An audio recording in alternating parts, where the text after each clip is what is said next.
নমস্কাৰ আপোনালোকে চাবলৈ আৰম্ভ কৰিছে কলনী লাইভ 24 আৰু ময়ালতা হয় এই মুহূৰ্তত হাই স্কুল শিক্ষান্ত পৰীক্ষাৰ ছাত্ৰ ছাত্ৰীসকলৰ বাবে লৈ আহিছো এটা বিগ ব্ৰেকিং নিউজ কিয়নো কিছু সময় পূৰ্বে সেৱাই ঘোষণা কৰিলে হাই স্কুল শিক্ষান্ত পৰীক্ষাৰ দিন ঘোষণা আৰু 16 ফেব্ৰুৱাৰীৰ পৰা অনুষ্ঠিত হ'ব হাই স্কুল শিক্ষান্ত পৰীক্ষা আৰু এই ডাঙৰ ঘোষণাটো সেৱাই ঘোষণা কৰিলে অলপ সময় পূৰ্বে হয় এই মুহূৰ্তত আমি পুনৰ জনাই গৈছো 16 ফেব্ৰুৱাৰীৰ পৰা অনুষ্ঠিত হ'ব হাই স্কুল শিক্ষান্ত পৰীক্ষা আৰু এই ঘোষণা কৰিলে সেৱাই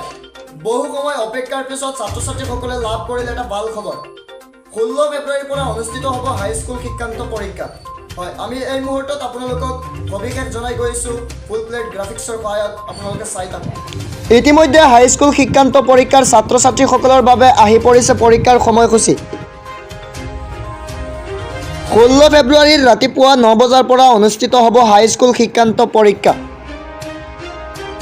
ছাত্ৰ ছাত্ৰীসকলৰ বহু অপেক্ষাৰ পিছত ইতিমধ্যে সেৱাই ঘোষণা কৰিলে হাই স্কুল শিক্ষান্ত পৰীক্ষাৰ দিন 16 ফেব্ৰুৱাৰীত ৰাতিপুৱা 9 বজাৰ পৰা অনুষ্ঠিত হ'ব হাই স্কুল শিক্ষান্ত পৰীক্ষা